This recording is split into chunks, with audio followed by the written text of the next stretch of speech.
All right, ladies and gentlemen, and welcome to your biology class for today. And today we're actually going to talk about carbon-based molecules. Now, I'm going to go over some things or try to illustrate some things that I didn't really get the opportunity to do in class, and hopefully cover those important concepts so that you guys can review the lesson a little bit later on. So today we're going to talk about carbon. Now, carbon is considered to be the basis or the base molecule for living organisms because we're mainly, or at least, humans are mainly carbon based.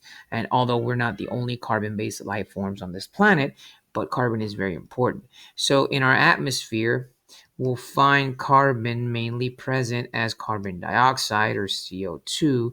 And carbon, just like nitrogen and compounds like water, recycle themselves. That means that there's a carbon cycle.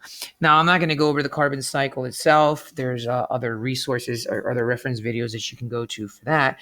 I'm just going to give a couple of properties of carbon and try to briefly explain the importance of it. But just so you guys have an idea, carbon dioxide is found in our atmosphere, in the atmosphere, and it's absorbed by plants. And I'm just going to write plants. Plants aren't the only one, of course. There are algae and even certain bacteria that use carbon dioxide, or that need sunlight and carbon dioxide to synthesize their energy.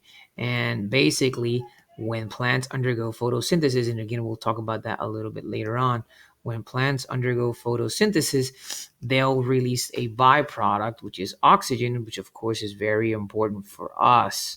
It's very, very important for us, and we need it very much in order to survive, right? Although our the air that we breathe is not mainly oxygen, but that's just an idea. Of course, this also happens in the ocean because there are a lot of algae, for example, that need carbon dioxide in order to be able to produce oxygen. In fact, there's an algae called, if I'm not mistaken, diatoms, which basically use the sunlight or undergo a process similar to photosynthesis. And in a nutshell, the waste product that they produce is oxygen, and there are trillions of these diatoms, and they can actually be seen from space. So carbon is extremely important for us to survive. In fact, carbon is the fourth most abundant element in the universe, and basically, one of the ways that carbon reaches our planet is through nuclear fusion. And nuclear fusion, just so you guys have an idea, let's say we have atoms of hydrogen and we have atoms of helium bumping in together. Let me see if I can change the color real quick, of helium that bump into each other. And they form clumps, and they sort of keep bumping into each other, and they form clumps that eventually we know to become stars. Now, what happens is that these stars or these clumps keep forming in such a way that in there's an internal pressure that's generated right here. And what that causes is that once that clump is big enough, and the pressure's built up, right? And again, I keep drawing these little clumps so you guys have an idea. What's going to happen is that the pressure is going to cause this to explode. Okay, so the pressure. Now, what does that have to do with with carbon? Well, because they form these clumps, these hydrogen and helium molecules form these clumps. Carbon is kind of like a byproduct of it. Okay, so carbon has been around for since prehistoric times, and no one really discovered carbon. It was there. In fact, they thought that carbon was just there. Even when cavemen discovered the process of burning wood, which generated carbon. Anyway, so that pressure causes the explosion, which causes carbon. And when stars, in other words, helium and hydrogen form the stars, they form these big stars, and they basically,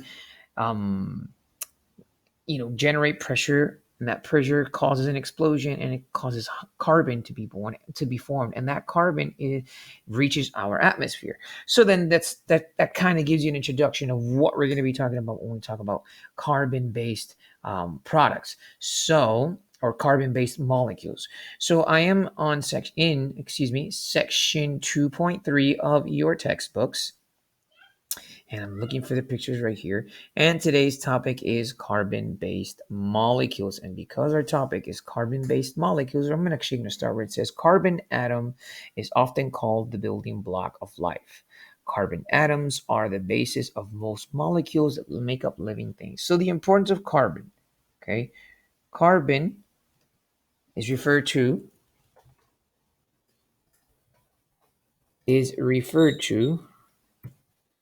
as the building block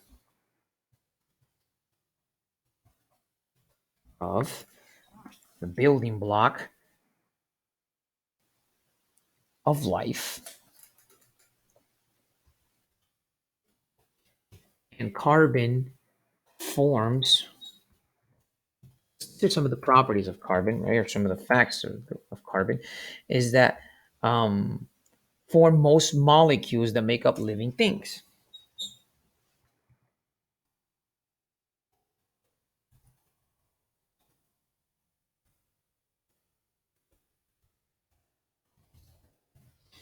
So those are two very important things about carbon right there, okay? Also is that carbon is important because its atomic structure gives its atomic structure give it bonding properties that are unique among elements. So carbon has unique unique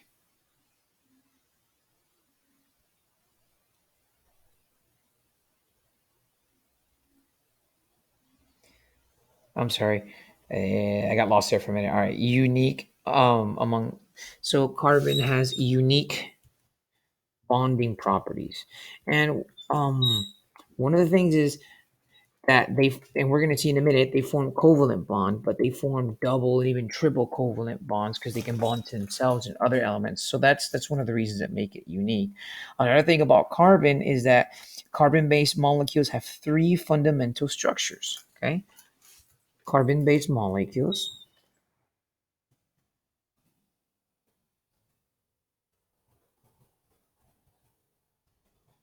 have three basic structures,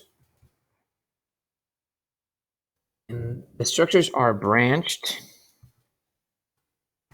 they're ring structures, or they can even be straight structures.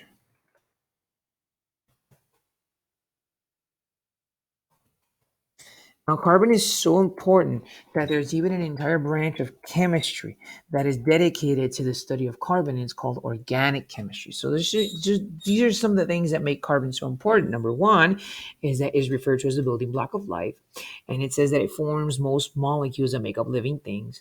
And carbon have unique bonding properties. Okay, carbon has unique bonding properties, and carbon-based molecules have three basic structures. They're branched, they're ring structures, and they're even they can be or straight structures. Okay, so those are some things that are important about the carbon molecule. They're not the only thing, but they're very important. Um, And one last thing is that they can be made of small molecules that bond together. So this is one of the things that when we talked about the bonding properties, one of the bonding properties is that carbon can link up to other molecules to form large chains of molecules. Okay, and for example, you have sugar, which is a pretty has a lot of carbon-based molecules, and you have lipids that we're going to talk about in a minute, and a lot of proteins. So carbon is extremely, extremely, extremely important. Now, carbon. are formed by monomer, and which eventually give way to a polymer. So let's talk a little bit about monomer and polymer. Okay, um, it says each subunit is the complete in the complete molecule is called a monomer. So it says in many carbon-based molecules, small molecules are subunits of an entire molecule. It says like links of a chain, each subunit is the complete molecule called a monomer. So carbon is formed by a subunit called monomer. Okay? It's formed by a subunit called monomer. And when the monomers come together, they form polymers. And in fact, the prefix mono or mono means one, and poly means many. So monomers form polymers. And they form polymers. And a polymer is a large molecule made up of many monomers bounded together. Is a large molecule made of many is a large molecule made of many monomers.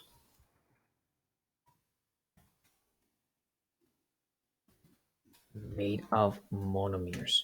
Okay.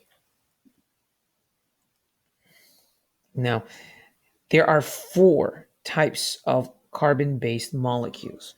Okay, so this is also very important to understand. There are four carbon-based molecules. And these molecules are carbohydrates or carbs,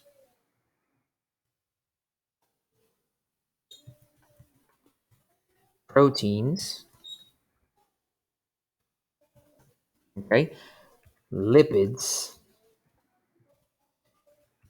and nucleic acids. Now we're going to talk a little bit about each one in a minute. So here is some information that we talked about, okay? Now, we're going to talk about each one individually. The first one we're going to talk about is a carbohydrate. So out of the first four, we're going to talk about carbohydrates. Now, how can we define a carbohydrate? Well, a carbohydrate can be defined as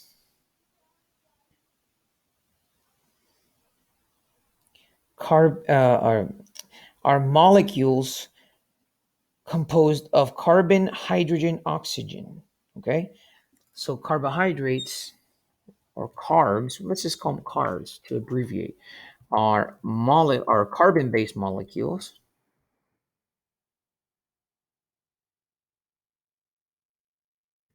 carbon-based molecules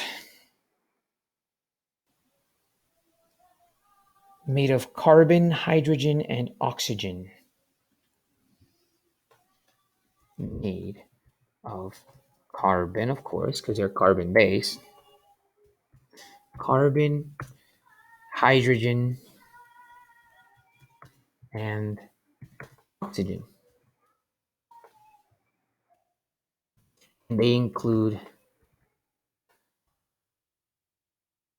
sugars and starches, which we'll talk about later, which are mainly found in plants. Okay, so a carbohydrate is a carbon-based molecule that is mainly made of carbon, hydrogen, and oxygen, and they include sugars and starches. Now, carbohydrates have function, and one of the functions of carbs, and this is why carbs are important in our diet, it's just the excess amount of carbs that we need to, I guess, be careful with. Okay, carbohydrates or carbs can be broken down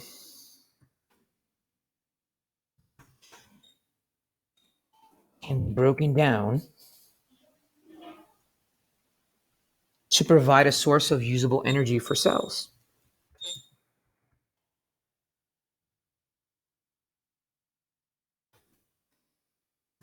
Of usable energy for cells.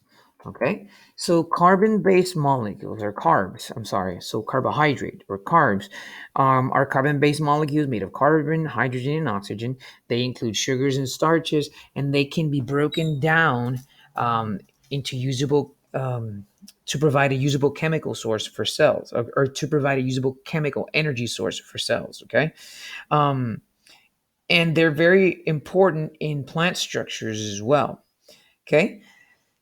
Um, so let me delete this and so we can continue our discussion on carbon. And another important fact, or carbohydrates, one important fact about carbohydrates is that the most basic carbs are simple sugar.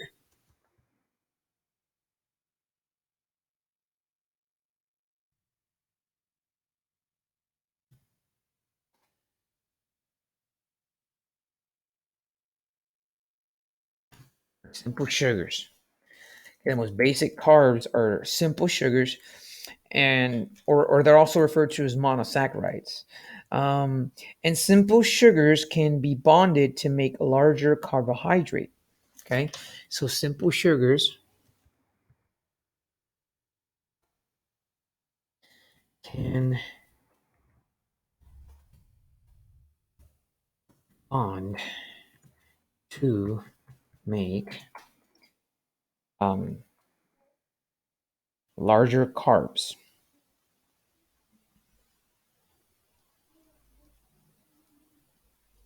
Okay,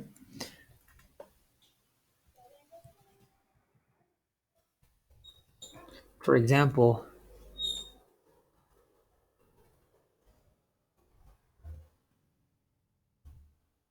monosaccharides. Okay, monosaccharides. I mean disaccharides. Excuse me, monosaccharides. Disaccharides, which is basically large sugar molecules. Now, in plants,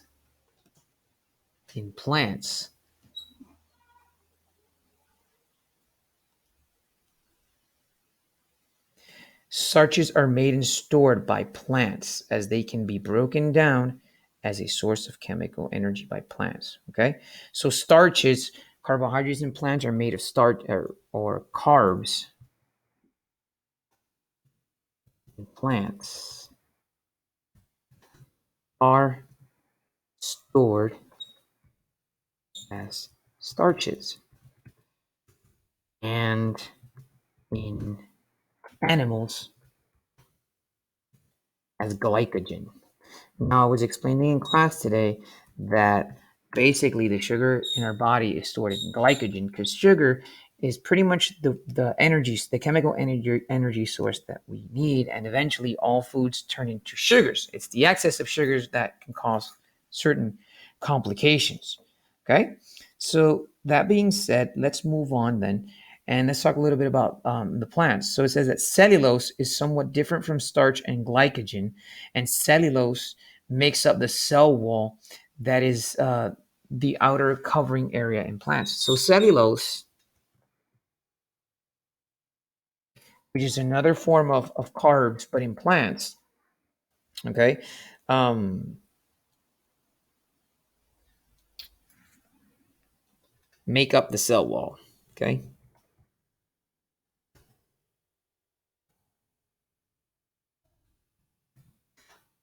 awesome. And now we're going to talk a little bit about lipids. Now, lipids, which are a very important component in our cells. Okay, lipids Lipids are non-polar molecules that include fat and cholesterol. Okay, are non-polar molecule that include fat and cholesterol. Now, not all cholesterol is bad. Of course, not all cholesterol is good. Non-polar just means that they don't dissolve in water. Okay, or that there's a part that does not dissolve in water. Another thing about lipids is that lipids can also be broken down into usable chemical energy. Um, Lipids can also, just like carbs, be broken down into usable energy source. Okay. Um, Lipids can also be broken down to usable energy source, and the other part, and also form the cell membrane, which is the outermost part of animal cells, right?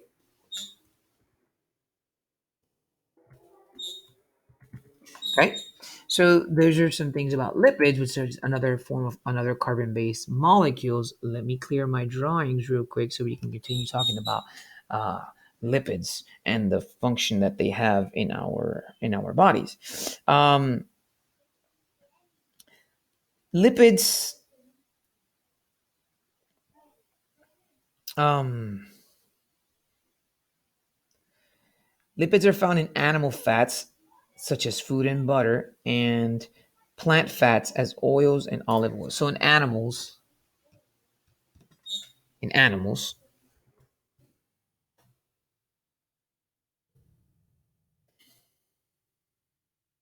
lipids are found in uh, meat. It means that we have to consume most of our lipids because we're not autotrophs or organisms that produce their own food. And in plants, they're found in uh, or as olive oils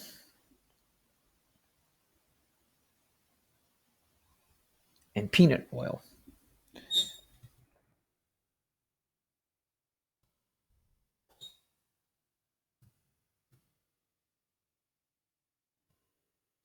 I was explaining that if sometimes you find a butter that is, that they'll say, and well, actually, let me explain what saturated and unsaturated fat is. So, saturated fat is basically mostly found in lipids that come from animal meat, or, you know what? Let me just quote from your book so that way it doesn't sound like I'm rambling. Okay. Um,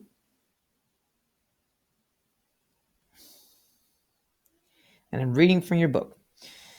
It says the structures of fats and oils are similar. They both consist of a molecule called glycerol, bounded to molecules called fatty acids. And fatty acids are a chain of carbon atoms bonded to hydrogen atoms.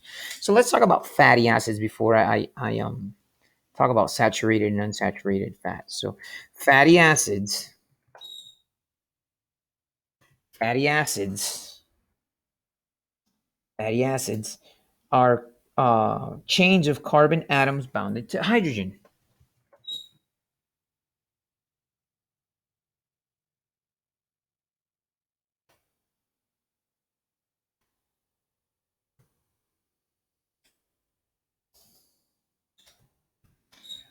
Okay? Fatty acids are carbon atoms bounded to hydrogen. Now, what does that have to do with saturated and unsaturated fat? Well, we'll talk about that in a minute. I almost got ahead of myself there for a second. It says um, two different types of fatty acids are shown in Figure 1.4 of your textbooks. It says many lipids, both fats and oils, contain three fatty acids bonded to glycerol. They're called triglycerols. Most animal fats are saturated fats, which means they have maximum number of hydrogen atoms possible. That is, that is every place that a hydrogen atom can be bond to a carbon atom is filled with a hydrogen atom, and all carbon atoms are single bonds. You can think of fatty acids as being saturated with hydrogen atoms. In contrast, fatty acids in oils have fewer hydrogen atoms. That is, fewer hydrogen atoms. There is at least one double bond between carbon atoms. These lipids are called unsaturated fats. So when we talk about saturated and unsaturated, and we see that a lot in foods and stuff that we have, remember fatty acids are carbon and hydrogen. So it says animal fats are mostly saturated, and what that means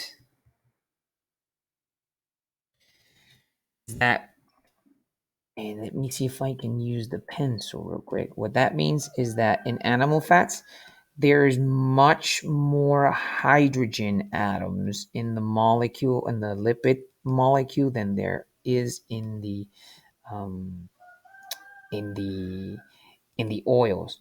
And they're called saturated fat because they are saturated with a lot of hydrogen. And if you look in your book, and this is exactly where I'm looking at now, they have about one double bond, which means that carbon is bonded two times with hydrogen, and that's about it. And then everything else, and this is, let me see if I can draw that double bond better.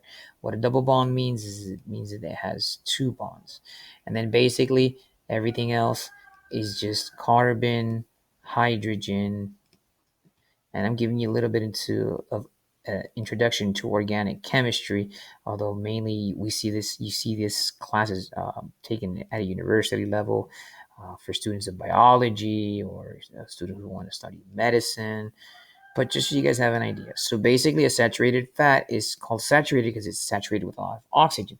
Now, in oils, we have unsaturated fat. So that's why I'm saying that if you find a butter that says unsaturated fat, it's probably because the oil is some vegetable based. So unsaturated fats are found in oils and plants. Oils, which are mainly plants. Now you'll hear someone says vegetable oil, no cholesterol. Well, that's true because again, plants have no cholesterol, so they're not lying. They're just not necessarily telling all the truth, the whole truth, right? Anyway, so if we talk about an unsaturated fat, you see how I only have one double bond? Well, in an unsaturated fat, I could probably have more than one double bond. So I could probably have a double bond here between carbon and hydrogen. And what happens is that if carbon has a double bond, that means that there's less space for hydrogen to be in. Okay. Now, it's the saturated fats or the abuse of the saturated fats that can cause some health complications later on. And this morning in class, we took a minute to talk about a little bit about some of those health complications. Now, notice that here there is a double bond. There are two double bonds between carbon and hydrogen. Okay, so that's pretty much, so you guys have an idea of what a saturated and unsaturated bond is, all right, or fats are. Now we're going to talk a little bit about cholesterol. Now, cholesterol, and we've heard cholesterol been referred to before as, bad cholesterol and good cholesterol. And what is cholesterol? What does it do? So cholesterol, just so you guys have an idea, is a lipid that has a ring structure. So cholesterol is a lipid that has a ring structure. And cholesterol has functions, okay? And one of the functions that cholesterol has is that is a part of cell membranes, and your body uses it to make chemical called steroid hormones. So cholesterol is part of cell membrane. Remember that whatever isn't uses energy is, or whatever lipid is not uses chemical energy, it's forms part of the cell membrane. That's, for example, what happens with cholesterol. And cholesterol produces steroid hormones in humans.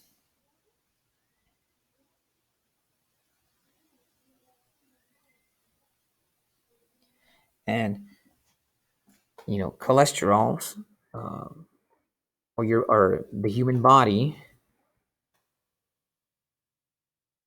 uses cholesterol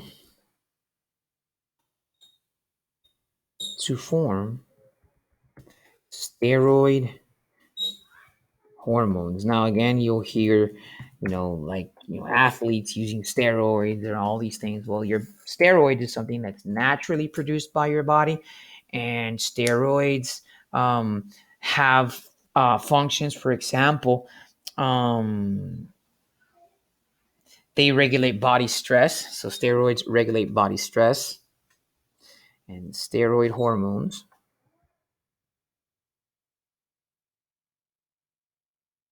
regulate body stress. Steroid hormones regulate body stress, and also um,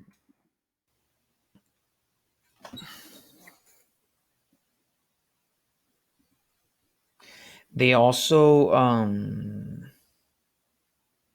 control sexual development and reproductive system, or control sexual development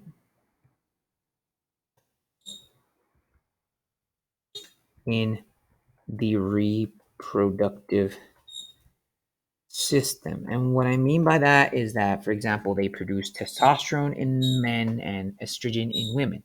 Okay, so that's an example of how cholesterol or works in our body. And the other thing we're going to talk about is proteins.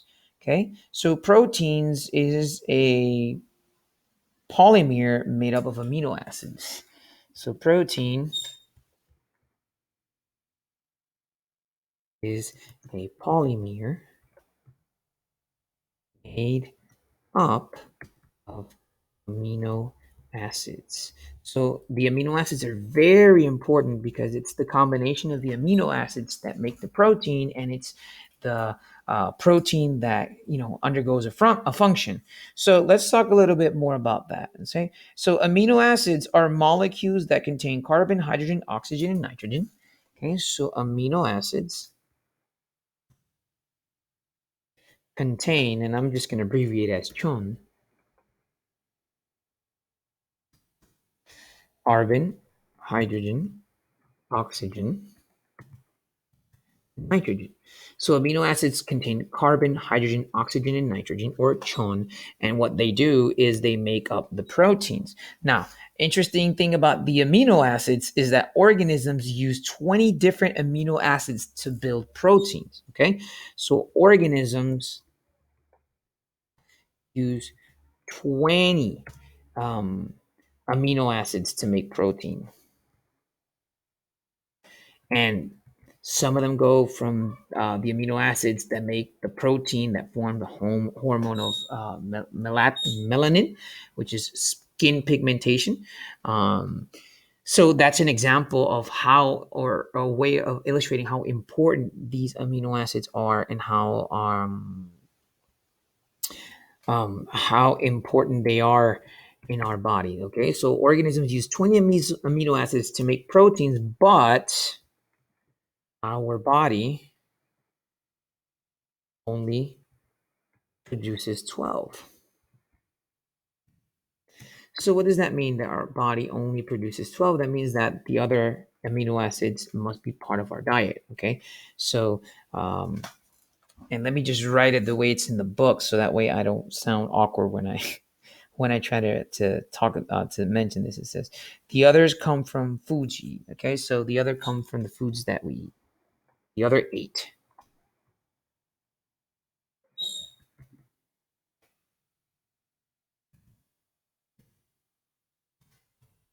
Okay, so amino acids extremely important to form the proteins. Proteins and extremely important carbon-based molecules.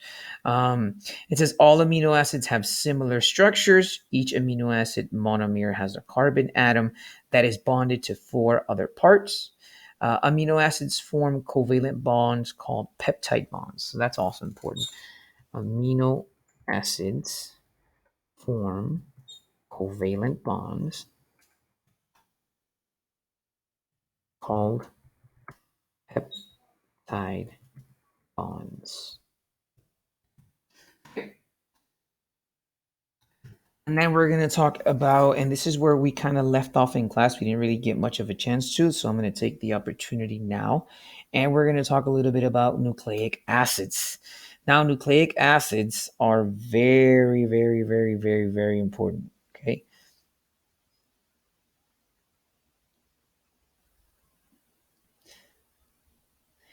And well, actually, before I do that, I want to mention something, or I want to highlight something very important about proteins, and is that proteins differ in the number and order of amino acids.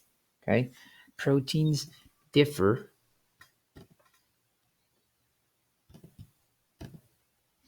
Proteins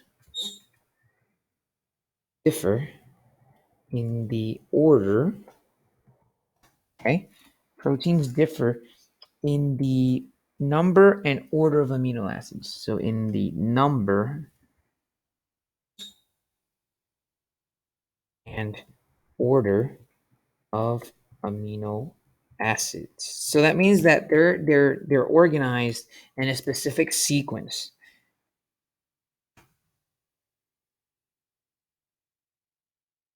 They're organized in a specific sequence. Think of it as a computer code, or think of it as a cheat code, or think of it as something. It has to be in that specific form to form. It has to be in that specific way, pardon the redundancy. It has to be arranged in a specific way to form a particular protein. Okay. So that's also something that is very important about proteins. And it says that reading from your book here real quick, guys, it says that the specific sequence of amino acids determines a protein's structure and function.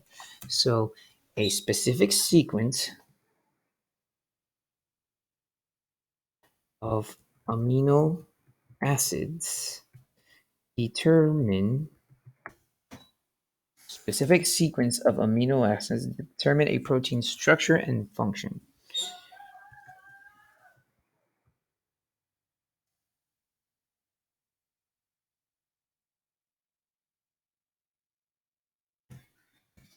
Determine a specific structure and function.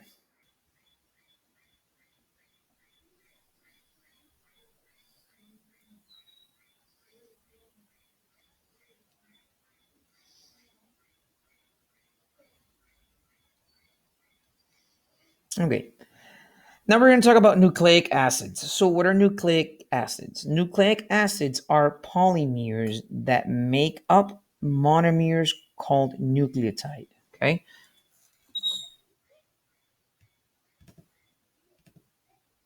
Okay. So, nucleic acid can be,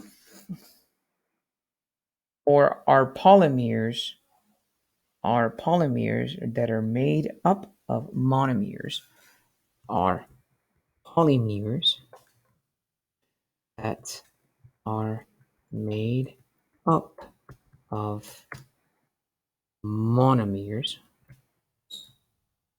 called nucleotides. This is very important in our DNA. Without nucleic acids, we would not have our DNA and our RNA structures. Okay.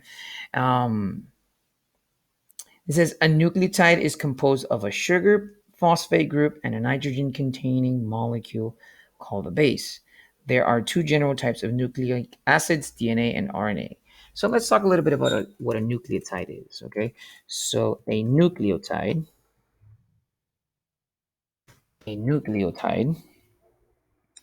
is composed of a sugar.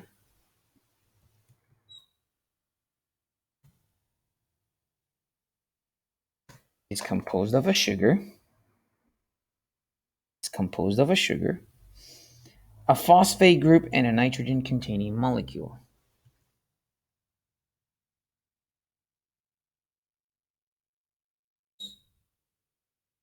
And a nitrogen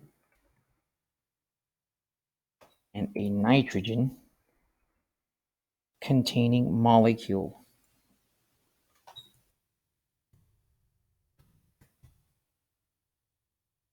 called base. Okay. Now, Nucleotides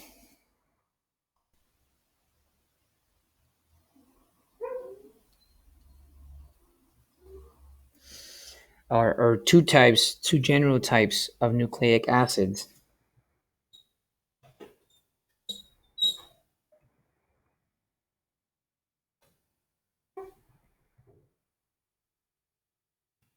are called DNA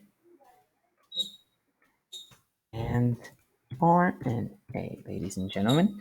And these are very, very important because without DNA, we wouldn't have the genes that make up the proteins that we need in order to exist. And of course, RNA is the protein or make up the proteins that we need. Although we'll get into that a little bit later on as the course progresses. Okay, so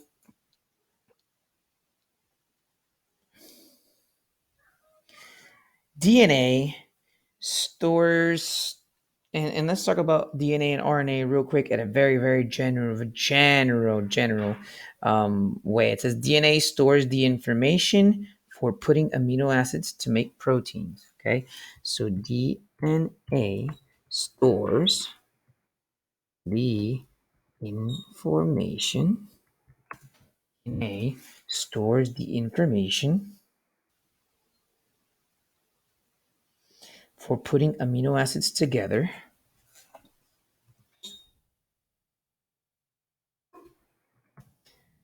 Amino acids together.